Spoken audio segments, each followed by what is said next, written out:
सर्दियों की रात, कड़क हवा और धुंध की मोटी परत खेतों के ऊपर ऐसे लटक रही थी जैसे कोई सफेद कफन। हम सब आग के पास बैठे थे। मैं, रिंकू, मुन्ना, छोटे लाल और दादाजी। लकड़ियां तड़क तड़क कर रही थीं और धुआं हमारे चेहरे पर आता तो आंखें थोड़ी जलने लगती।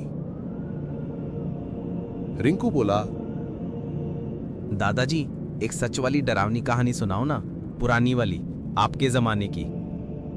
दादाजी ने हाथ फैलाकर आग सेकते हुए कहा, अरे बेटे, ऐसी बातें रात में नहीं पूछते, पर अगर सुनने का हौसला है तो सुनो। हम और पास खिसका है। ये कहानी मेरे भाई हरिदास और उसके दोस्त मोहन की है।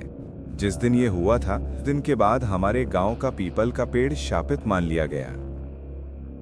सन 1981, सर्दियों की भरी रातें। हरिदास और मोहन रोज की तरह खेतों में देर तक काम करते थे। मोहन थोड़ा मजाकिया स्वभाव का था, पर हरिदास शांत और गंभीर। एक शाम खेत में काम करते करते अंधेरा गहराने लगा।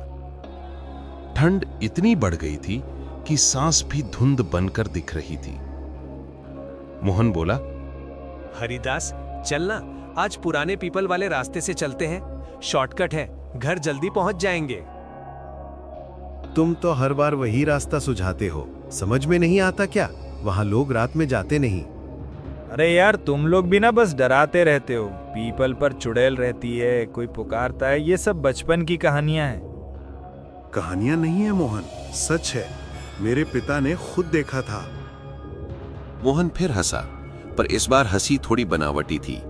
ठंड का असर था या डर की हल्की चुभन, ये पता नहीं। मोहन जिद करता रहा और हरिदास मजबूरी में तैयार हो गया। जैसे ही दोनों उस रास्ते की तरफ बढ़े, हवा की सनसनाहट बढ़ती गई। पेड़ झूम रहे थे और कहीं दूर से कुत्तों के भौंकने की धीमी आवाज आ रही थी। जब वे पीपल के पेड़ के पास पहुंचने लगे, अचानक पूरा माहौल बदल गया। हवा बिल्कुल थम गई। सन्नाटा ऐसा जैसे दुनिया थम गई हो। पेड़ की पत्तियां भी नहीं हिल रही थी। मोहन, आवाज क्यों बंद हो गई? हवा भी नहीं चल रही। ओए, तू भी ना सब में भूत ढूंढता रहता है। चल चल। पर मोहन का चेहरा बता रहा था कि वो भी सहमा हुआ है। दोनों पेड़ के बिल्कुल करीब पहुंच गए।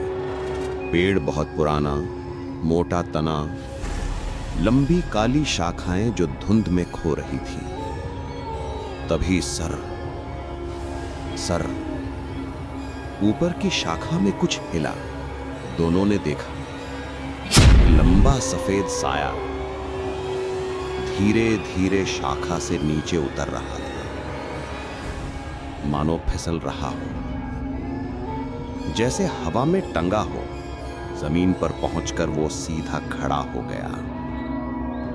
वो साये के बाल गट्ठर की तरह बिखरे हुए, चेहरा अंधेरे से भी काला और आंखें खून जैसी लाल। मोहन पीछे हट गया। ये इंसान नहीं है हरिदास। मैंने कहा था यहां कुछ है। उसी वक्त वो साया पेड़ के पीछे से गायब हुआ और तुरंत बाईं तरफ दिखाई दिया, जैसे वो चल नहीं रहा बल्कि फिसल रहा हो। अचानक साई ने एक धीमी घुटी हुई आवाज में कहा, किसने मेरा घूंघट देखा? आवाज सुनकर दोनों के पैरों में जान ही नहीं रही। हरिदास, चल यहाँ से, ये मुझे घूर रही है, ये आ रही है। साया उनके बिल्कुल पास आने लगा। पैर जमीन को छू भी नहीं रहे थे। आग मोहन, पीछे मत देखना।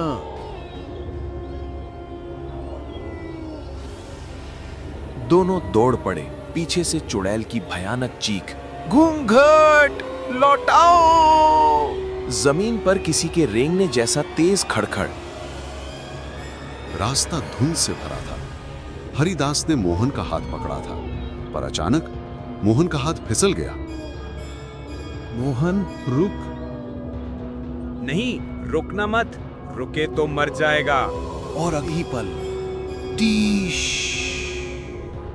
एक चीख ऐसी कि सर्द हवा भी कांप गई और फिर पूरा सन्नाटा। हरिदास हांफते हांफते गांव पहुंच गया। घर पहुंचा तो बेहोश हो गया। गांव वाले लाठी लेकर पीपल की तरफ गए।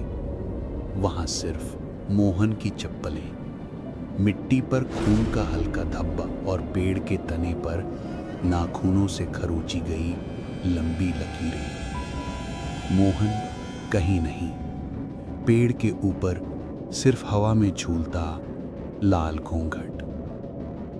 किसका था, कहां से आया, किसने टांगा, आज तक कोई नहीं जान पाया।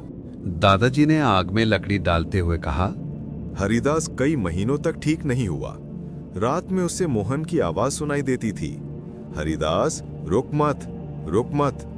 और साथ ही एक और फुसफुसाहट, मेरा घूंघट लौटा दो। दादाजी की आवाज धीमी पड़ गई। हम सब ठंड के बावजूद पसीने में थे। आग की लपटें फूटकर उठीं और पीपल की तरफ बहती हवा में पता नहीं क्या रहस्य छिपा था।